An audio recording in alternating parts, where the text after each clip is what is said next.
Hello and welcome to Classical Titerature, the show that is very excited to climb all the way down your rabbit hole.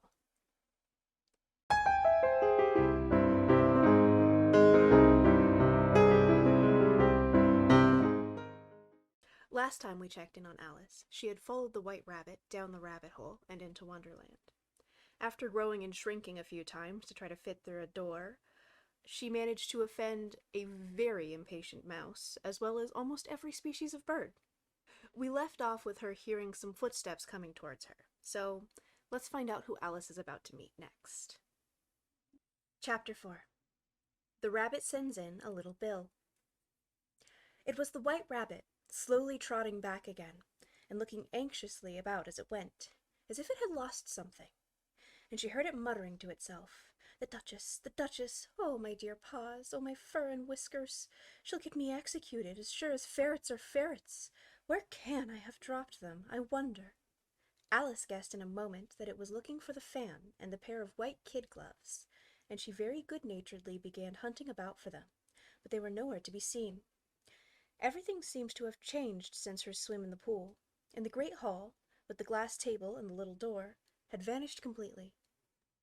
Very soon the rabbit noticed Alice as she went hunting about, and called out to her in an angry tone, "Why, Mary Ann, what are you doing out here? Run home this moment and fetch me a pair of gloves and a fan. Quick now!"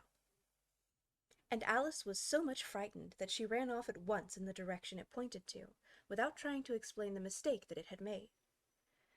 "He took me for his housemaid," she said to herself as she ran. "How surprised he'll be when he finds out who I am. But I'd better take him his fan and gloves. That is, if I can find them."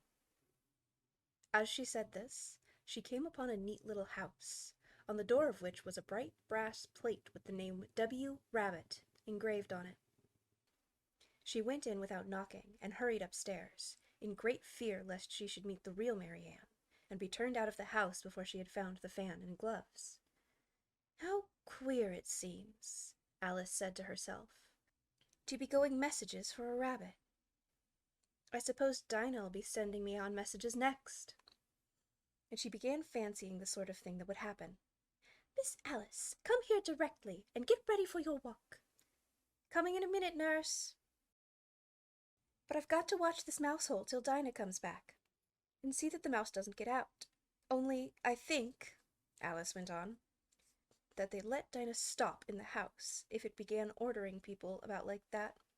By this time she had found her way into a tidy little room, with a table in the window, and on it, as she had hoped, a fan and 2 or 3 pairs of tiny white kid gloves. She took up the fan and a pair of gloves, and was just going to leave the room, when her eye fell upon a little bottle that stood near the looking-glass. There was no label this time with the words "Drink me," but nevertheless she uncorked it and put it to her lips. "I know something interesting is sure to happen," she said to herself, "whenever I eat or drink anything, so I'll just see what this bottle does. I do hope it'll make me grow large again, for really I'm quite tired of being such a tiny little thing." It did so indeed, and much sooner than she had expected. Before she had drunk half the bottle, she found her head pressing against the ceiling, and had to stoop to save her neck from being broken. She hastily put down the bottle, saying to herself, "That's quite enough. I hope I shan't grow any more. As it is, I can't get out at the door. I do wish I hadn't drunk quite so much." Alas, it was too late to wish that. She went on growing, and very soon had to kneel down on the floor. In another minute there was not even room for this, and she tried the effect of laying down with one elbow against the door, and the other arm curled round her head. Still she went on growing, and as a last resource she put one arm out of the window, and one foot up the chimney, and said to herself, "Now I can do no more, whatever happens. What will become of me?" Luckily for Alice, the little magic bottle had now had its full effect, and she grew no larger. Still, it was very uncomfortable, and, as there seemed to be no sort of chance of her ever getting out of the room again, no wonder she felt unhappy. It was much pleasanter at home, thought poor Alice, when one wasn't always growing larger and smaller, and being ordered about by mice and rabbits.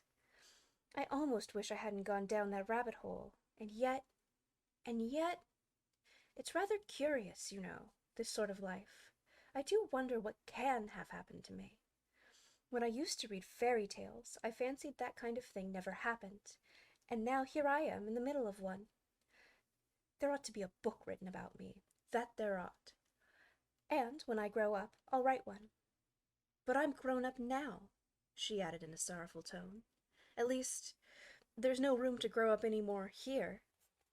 But then, thought Alice, shall I never get any older than I am now? That'll be a comfort, one way, never to be an old woman. But then, always to have lessons to learn. Oh, I shouldn't like that. Oh, you foolish Alice, she answered herself. How could you learn lessons in here? Why, there's hardly room for you, and no room at all for any lesson books.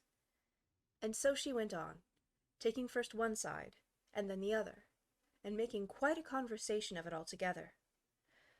But after a few minutes, she heard a voice outside, and stopped to listen. "Marianne, Marianne," said the voice, "fetch me my gloves this moment." Then came a little pattering of feet on the stairs. Alice knew it was the rabbit coming to look for her, and she trembled till she shook the house, quite forgetting that she was now about 1,000 times as large as the rabbit, and had no reason to be afraid of it.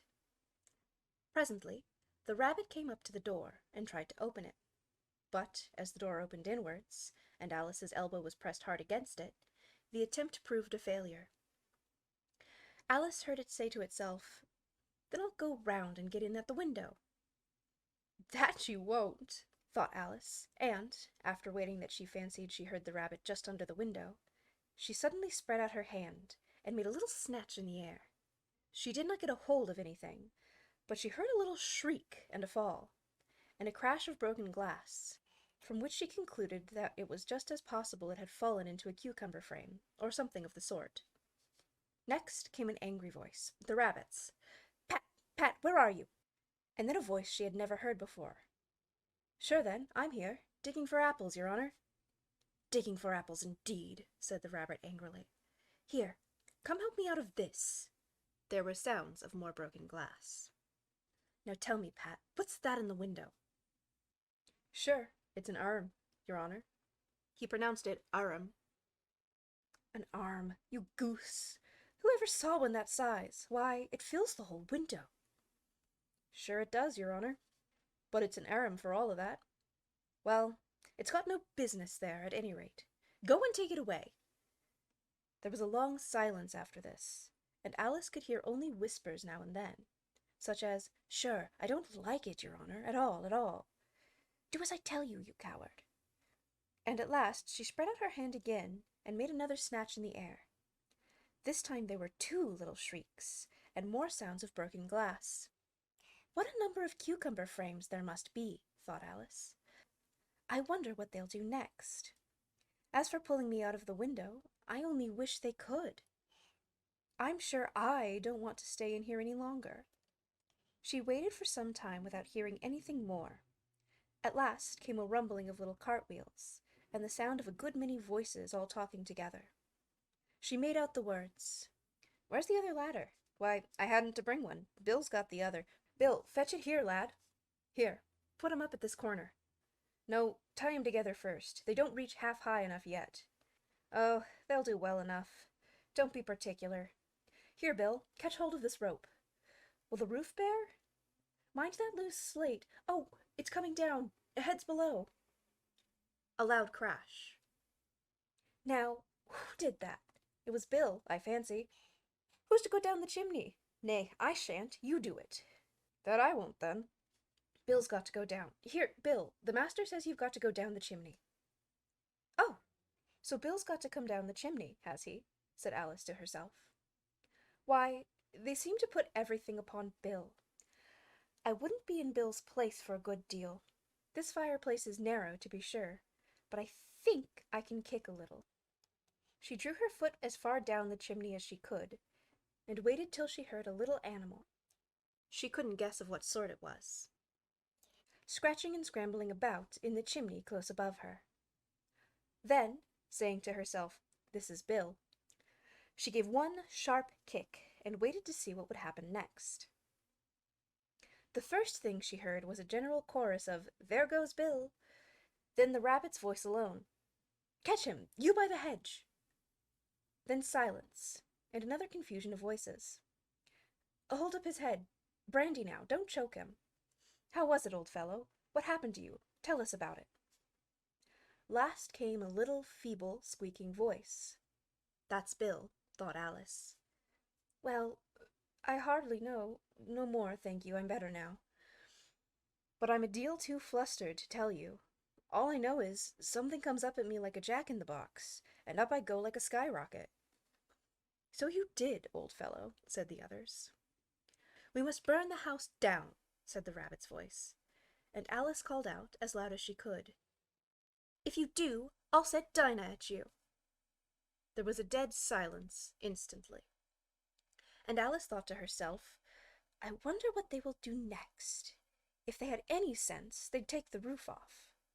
After a minute or two, they began moving again, and Alice heard the rabbit say, "A barrowful will do, to begin with." A barrowful of what? thought Alice. But she had not long to doubt, for the next moment a shower of little pebbles came rattling in at the window, and some of them hit her in the face. "I'll put a stop to this," she said to herself, and shouted again, "You better not do that again," which produced another dead silence. Alice noticed with some surprise that the pebbles were all turning into little cakes as they lay on the floor, and a bright idea came into her head. "If I eat one of those cakes," she thought, "it's sure to make some change in my size. And, as it can't possibly make me larger, it must make me smaller, I suppose." She swallowed one of the cakes, and was delighted to find that she began shrinking directly. As soon as she was small enough to get through the door, she ran out of the house, and found quite a crowd of little animals and birds waiting outside. The poor little lizard, Bill, was in the middle, being held up by 2 guinea pigs, who were giving it something out of a bottle. They all made a rush at Alice the moment she appeared, but she ran off as hard as she could, and soon found herself safe in a thick wood. "The first thing I've got to do," said Alice to herself as she wandered about in the wood, "is to grow to my right size again. And the second thing is to find my way into that lovely garden. I think that will be the best plan." It sounded like an excellent plan, no doubt, and very neatly and simply arranged. The only difficulty was that she had not the smallest idea how to set about it. And, while she was peering about anxiously among the trees, a little sharp bark just over her head made her look up in a great hurry. An enormous puppy was looking down at her with large round eyes, and feebly stretching out one paw, trying to touch her. "Poor little thing," said Alice in a coaxing tone, and she tried hard to whistle to it, but she was terribly frightened all the time at the thought that it might be hungry, in which case it would be very likely to eat her up in spite of all her coaxing. Hardly knowing what she did, she picked up a little bit of stick and held it out to the puppy, whereupon the puppy jumped into the air off all its feet at once, with a yelp of delight, and rushed at the stick, and made believe to worry it. Then Alice dodged behind a great thistle to keep herself from being run over, and, the moment she appeared on the other side, the puppy made another rush at the stick, and tumbled head over heels in its hurry to get hold of it. Then Alice, thinking it was very like having a game to play with a cart horse, and expecting every moment to be trampled under its feet, ran round the thistle again. Then the puppy began a series of short charges at the stick, running a very little way forwards each time and a long way back, and barking hoarsely all the while, till at last it sat down a good way off, panting, with its tongue hanging out of its mouth, and its great eyes half shut. This seemed to Alice a good opportunity for making her escape, so she set off at once, and ran till she was quite tired and out of breath, and till the puppy's bark sounded quite faint in the distance. "And yet what a dear little puppy it was," said Alice, as she leant against a buttercup to rest herself. She fanned herself with one of the leaves. "I should have liked teaching it tricks very much, if only I'd been the right size to do it. Oh dear, I'd nearly forgotten that I've got to grow up again. Let me see. How is it to be managed? I suppose I ought to eat or drink something or other, but the great question is, what? The great question certainly was, what? Alice looked all around her at the flowers and the blades of grass, but she could not see anything that looked like the right thing to eat or drink under the circumstances. There was a large mushroom growing near her, about the same height as herself, and, when she had looked under it, and on both sides of it, and behind it, it occurred to her that she might as well look and see what was on top of it. She stretched herself up on tiptoe, and peeped over the edge of the mushroom, and her eyes immediately met those of a large blue caterpillar that was sitting on the top, with its arms folded, quietly smoking a long hookah, and taking not the smallest notice of her or of anything else. Chapter 5. Advice from a Caterpillar. The caterpillar and Alice looked at each other for some time in silence. At last the caterpillar took the hookah out of its mouth and addressed her in a languid, sleepy voice. "Who are you?" said the caterpillar. This was not an encouraging opening for a conversation. Alice replied, rather shyly, I hardly know, sir, just at present. At least I know who I was when I got up this morning, but I think I must have been changed several times since then." "What do you mean by that?" said the caterpillar sternly. "Explain yourself." "I can't explain myself, I'm afraid, sir," said Alice, "because I'm not myself, you see." "I don't see," said the caterpillar. "I'm afraid I can't put it more clearly," Alice replied very politely, "for I can't understand it myself to begin with, and being so many different sizes in a day is very confusing." "It isn't," said the caterpillar. "Well, perhaps you haven't found it so yet," said Alice. "But when you have to turn into a chrysalis, you will some day, you know, and then, after that, into a butterfly, I should think you'll feel it a little queer, won't you?" "Not a bit," said the caterpillar. "Well, perhaps your feelings may be different," said Alice. "All I know is, it would feel very queer to me." "You," said the caterpillar contemptuously. "Who are you?" Which brought them back again to the beginning of the conversation. Alice felt a little irritated at the caterpillar's making such very short remarks, and she drew herself up and said, very gravely, "I think you ought to tell me who you are first." "Why?" said the caterpillar. Here was another puzzling question, and, as Alice could not think of any good reason, and the caterpillar seemed to be in a very unpleasant state of mind, she turned away. "Come back," the caterpillar called after her. "I've something important to say." This sounded promising, certainly. Alice turned and came back again. "Keep your temper," said the caterpillar. "Is that all?"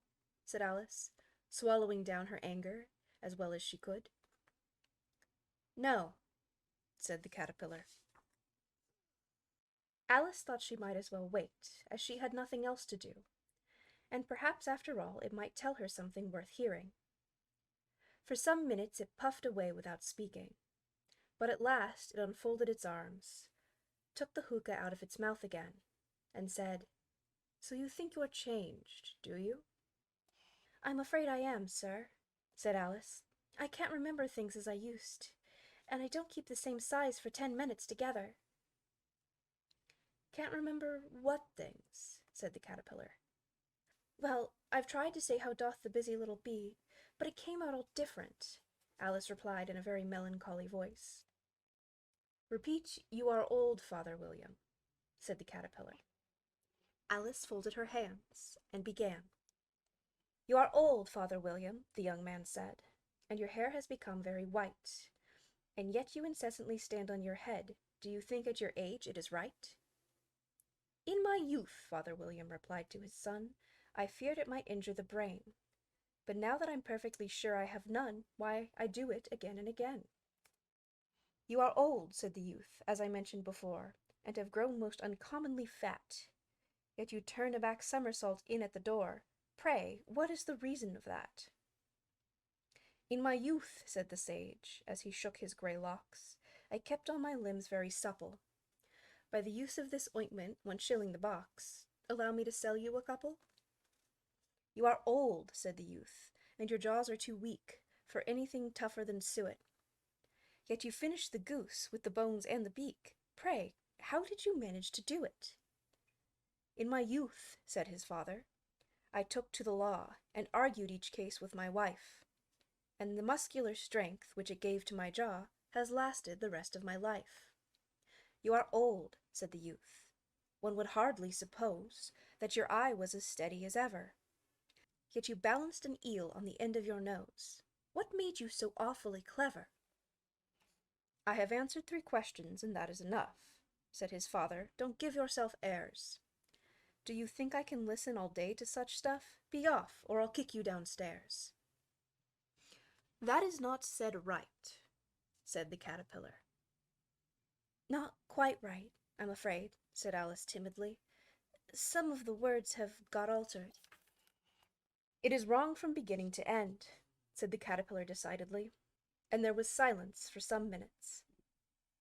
The caterpillar was the first to speak. "What size do you want to be?" "Oh, I'm not particular as to size," Alice hastily replied. "Only one doesn't like changing so often, you know." "I don't know," said the caterpillar. Alice said nothing, as she had never been so much contradicted in all her life before, and she felt that she was losing her temper. "Are you content now?" said the caterpillar. "Well, I should like to be a little larger, sir, if you wouldn't mind," said Alice. 3 inches is such a wretched height to be." "It is a very good height indeed," said the caterpillar angrily, rearing itself up as it spoke. It was exactly 3 inches high. "But I'm not used to it," pleaded poor Alice in a piteous tone, and she thought to herself, "I wish the creatures wouldn't be so easily offended." "You'll get used to it in time," said the caterpillar, and it put the hookah into its mouth and began to smoke again. This time Alice waited patiently until it chose to speak again.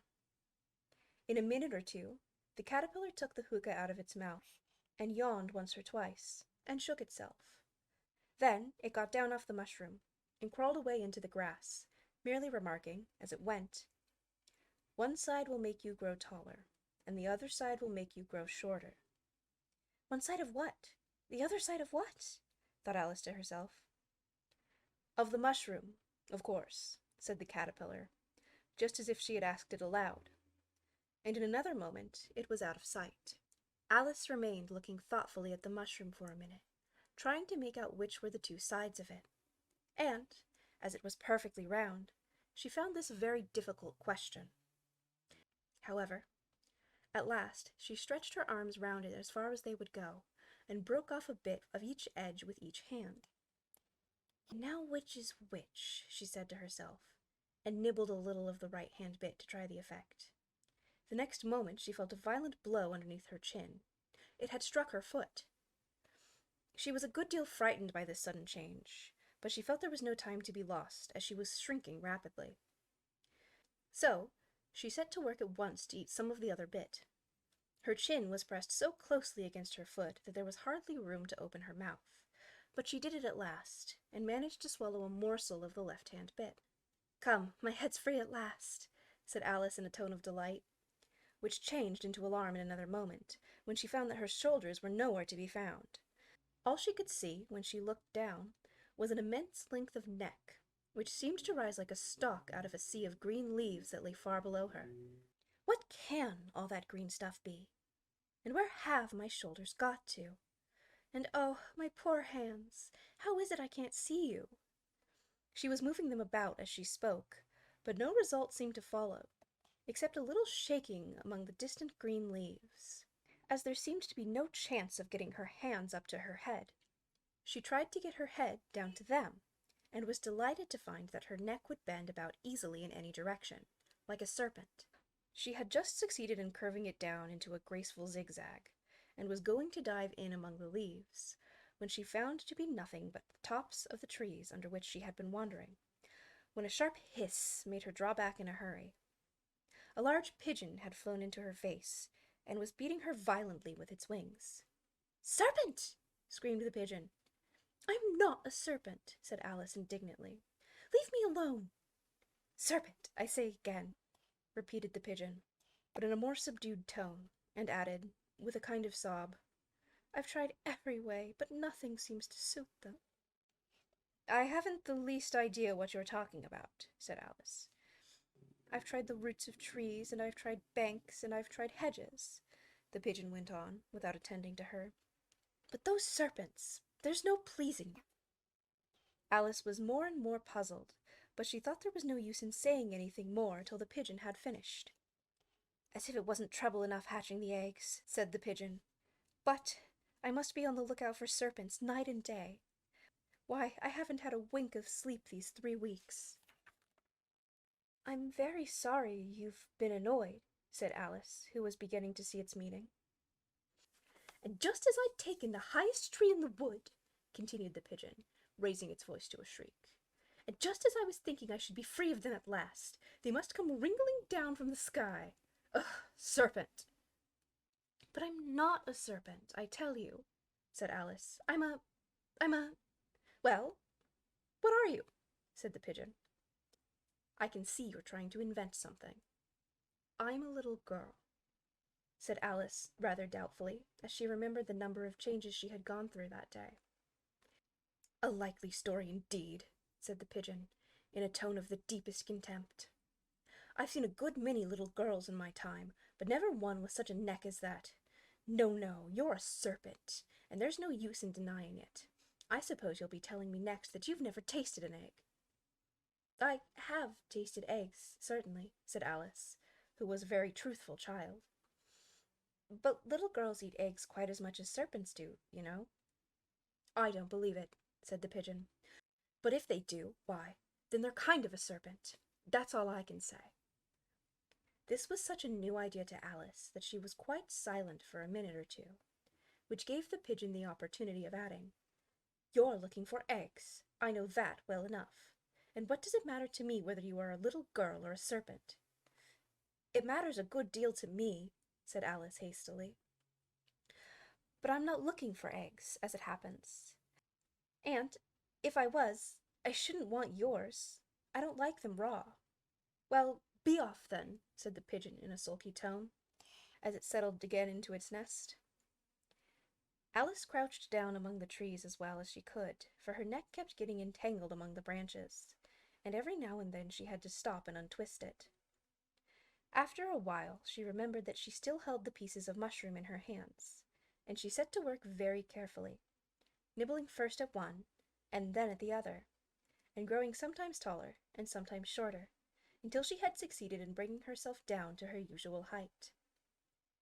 It felt so long since she had been anything near the right size that it felt quite strange at first, but she got used to it in a few minutes, and began talking to herself as usual. Come, there's half my plan done now. How puzzling all these changes are! I'm never sure what I'm going to be, from one minute to another. However, I've got back to my right size. The next thing is to get into that beautiful garden. How is that to be done, I wonder? As she said this, she came suddenly upon an open place, with a little house in it about 4 feet high. Whoever lives there, thought Alice, it'll never do to come upon them this size. Why, I should frighten them out of their wits. She began nibbling at the right-hand bit again, and did not venture to go near the house till she had brought herself down to 9 inches high. Chapter 6. Pig and Pepper. For a minute or two she stood looking at the house, and wondering what to do next, when suddenly a footman in livery came running out of the wood. She considered him to be a footman because he was in livery. Otherwise, judging by his face alone, she would have called him a fish, and rapped loudly at the door with his knuckles. It was opened by another footman in livery, with a round face and large eyes like a frog, and both footmen, Alice noticed, had powdered hair that curled all over their heads. She felt very curious to know what it was all about, and crept a little way out of the wood to listen. The fish footman began by producing from under his arm a great letter, nearly as large as himself, and this he handed over to the other. saying, in a solemn tone, "For the Duchess, an invitation from the Queen to play croquet." The frog footman repeated, in the same solemn tone, only changing the order of the words a little, "From the Queen, an invitation for the Duchess to play croquet." Then they both bowed low, and their curls got entangled together. Alice laughed so much at this that she had to run back into the wood for fear of their hearing her. And, when she next peeped out, the fish footman was gone, and the other was sitting on the ground near the door, staring stupidly up into the sky. Alice timidly went up to the door and knocked. "There's no sort of use in knocking," said the footman. "And that for 2 reasons. First, because I'm on the same side of the door as you are. Secondly, because they're making such a noise inside, no one could possibly hear you." And certainly there was a most extraordinary noise going on within, a constant howling and sneezing, and every now and then a great crash, as if a dish or kettle had been broken to pieces. "Please, then," said Alice, "how am I to get in?" "There might be some sense in your knocking," the footman went on, without attending to her, "if we had the door between us. For instance, if you were inside, you might knock, and I could let you out, you know." He was looking up into the sky all the time he was speaking, and this Alice thought decidedly uncivil. "But perhaps he can't help it," she said to herself. "His eyes are so very nearly at the top of his head. But, at any rate, he might answer questions. How am I to get in?" she repeated aloud. "I shall sit here," the footman remarked, "till tomorrow." At this moment the door of the house opened, and a large plate came skimming out, straight at the footman's head. It just grazed his nose, and broke to pieces against one of the trees behind him. "Or next day, maybe," the footman continued in the same tone, exactly as if nothing had happened. "How am I to get in?" asked Alice again, in a louder tone. "Are you to get in at all?" said the footman. "That's the first question, you know." It was, no doubt. Only Alice did not like to be told so. "It's really dreadful," she muttered to herself, "the way all the creatures argue. It's enough to drive one crazy." The footman seemed to think this a good opportunity for repeating his remark with variations. "I shall sit here," he said, "on and off, for days and days." "But what am I to do?" said Alice. "Anything you like," said the footman, and began whistling. "Oh, there's no use in talking to him," said Alice desperately. "He's perfectly idiotic." And she opened up the door and went in. The door led right into a large kitchen, which was full of smoke from one end to the other. The Duchess was sitting on a 3-legged stool in the middle, nursing a baby. The cook was leaning over the fire, stirring a large cauldron which seemed to be full of soup. "There's certainly too much pepper in that soup," Alice said to herself, as well as she could for sneezing. There was certainly too much of it in the air. Even the Duchess sneezed occasionally. And as for the baby, it was sneezing and howling alternately, without a moment's pause. The only 2 creatures in the kitchen that did not sneeze were the cook and a large cat, which was laying on the hearth and grinning from ear to ear.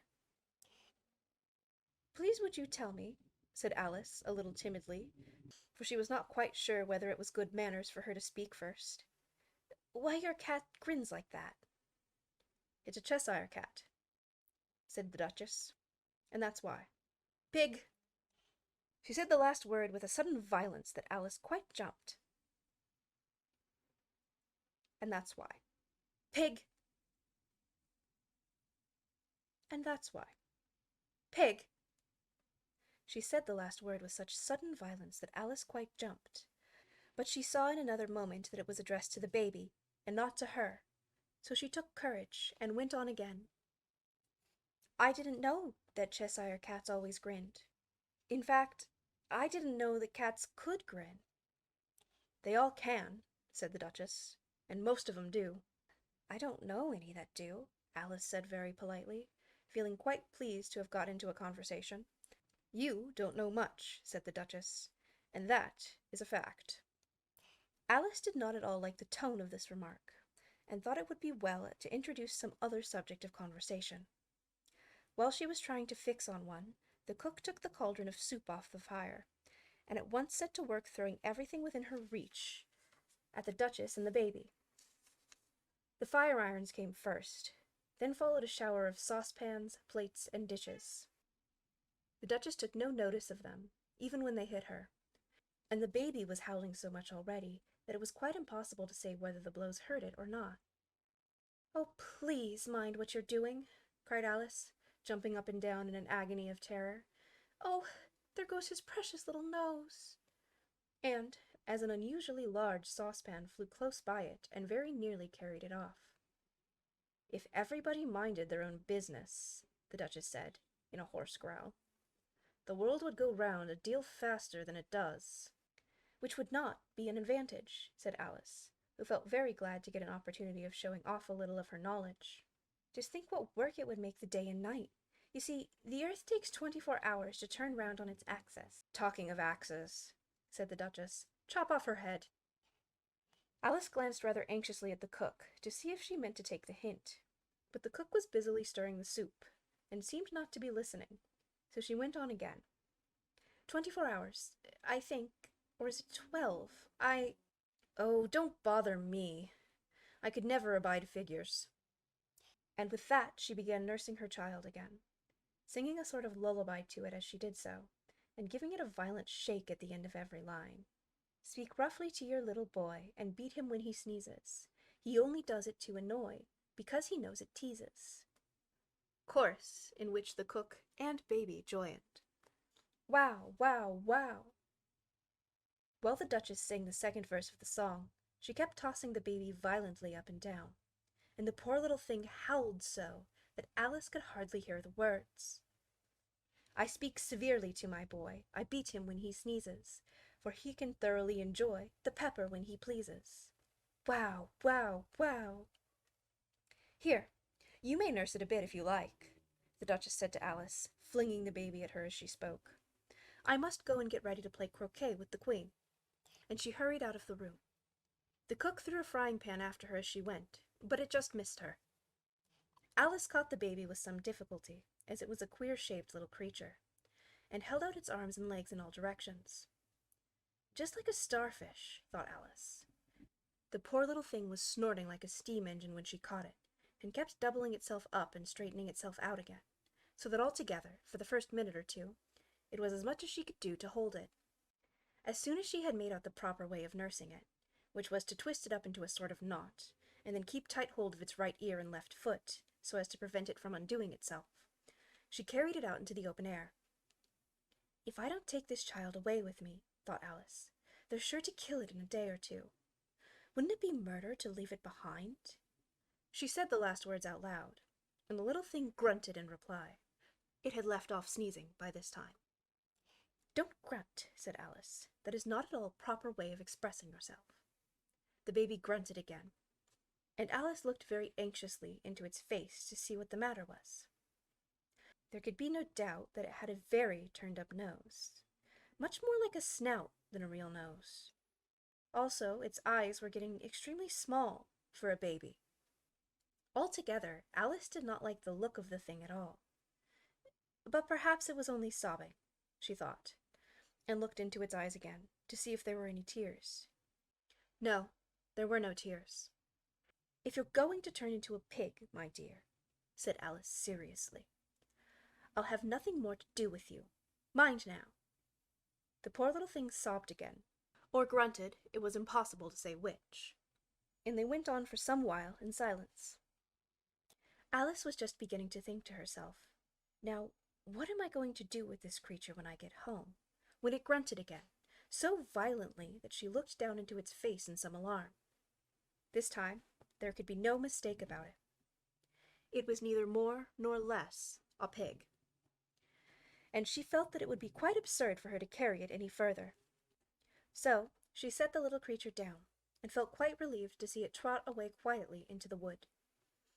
If it had grown up, she said to herself, it would have made a dreadfully ugly child, but it makes a rather handsome pig, I think. And she began thinking over other children she knew, who might do very well as pigs, and was just saying to herself, if only one knew the right way to change them, when she was a little startled by seeing the Cheshire cat sitting on a bough of a tree a few yards off. The cat only grinned when it saw Alice. It looked good-natured, she thought. Still, it had very long claws and a great many teeth, so she felt that it ought to be treated with respect. Cheshire Puss, she began, rather timidly, as she did not at all know whether it would like the name. However, it only grinned a little wider. Come, it's pleased so far, thought Alice, and she went on. Would you tell me, please, which way I ought to go from here? That depends a good deal on where you want to get to, said the cat. I don't much care where, said Alice. Then it doesn't matter which way you go, said the cat. So long as I get somewhere, Alice added as an explanation. Oh, you're sure to do that, said the cat, if you only walk long enough. Alice felt that this could not be denied, so she tried another question. What sort of people live about here? In that direction, the cat said, waving its right paw round, lives a hatter. And in that direction, waving the other paw, lives a March hare. Visit either if you like. They're both mad. But I don't want to go among mad people, Alice remarked. Oh, you can't help that, said the cat. We're all mad here. I'm mad, you're mad. How do you know I'm mad? Said Alice. You must be, said the cat, or you wouldn't have come here. Alice didn't think that proved it at all. However, she went on. And how do you know that you're mad? To begin with, said the cat, a dog's not mad. You grant that. I suppose so, said Alice. Well then, the cat went on. You see, a dog growls when it's angry and wags its tail when it's pleased. Now I growl when I'm pleased, and I wag my tail when I'm angry. Therefore, I'm mad. I call it purring, not growling, said Alice. Call it what you like, said the cat. Do you play croquet with the Queen today? I should like it very much, said Alice, but I haven't been invited yet. You'll see me there, said the cat, and vanished. Alice was not much surprised at this. She was getting so well used to queer things happening. While she was still looking at the place where it had been, it suddenly appeared again. By the by, what became of the baby? Said the cat. I'd nearly forgotten to ask. It turned into a pig, Alice answered very quietly, just as if the cat had come back in a natural way. I thought it would, said the cat, and vanished again. Alice waited a little, half expecting to see it again, but it did not appear. And after a minute or two she walked on in the direction which the March hare was said to live. I've seen hatters before, she said to herself. The March hare will be much the most interesting, and perhaps, as this is May, it won't be raving mad. At least, not so mad as it was in March. As she said this, she looked up, and there was the cat again, sitting on a branch of the tree. Did you say pig or fig? Said the cat. I said pig, replied Alice, and I wish you wouldn't keep appearing and vanishing so suddenly. You make one quite giddy. All right, said the cat, and this time it vanished quite slowly, beginning with the end of the tail and ending with the grin, which remained some time after the rest of it had gone.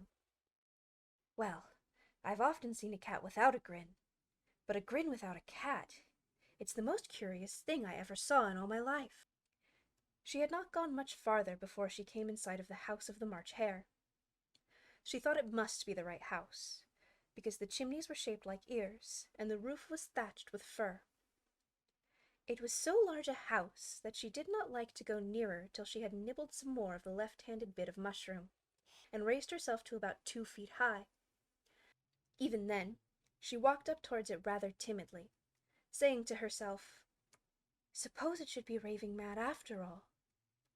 I almost wish I'd gone to see the hatter instead. And I think we will leave off there for today. Next time, we will get into one of the most iconic scenes of any version of Alice, the Mad Tea Party. Until then, you can follow me on any of these socials to find out when the next episode will be up. And head on over to Patreon to see what other bonuses you can get. This has been Classical Titerature. Thanks for watching. This week I would also like to give special thanks to Bumming King, the latest member of our bibliophile tier.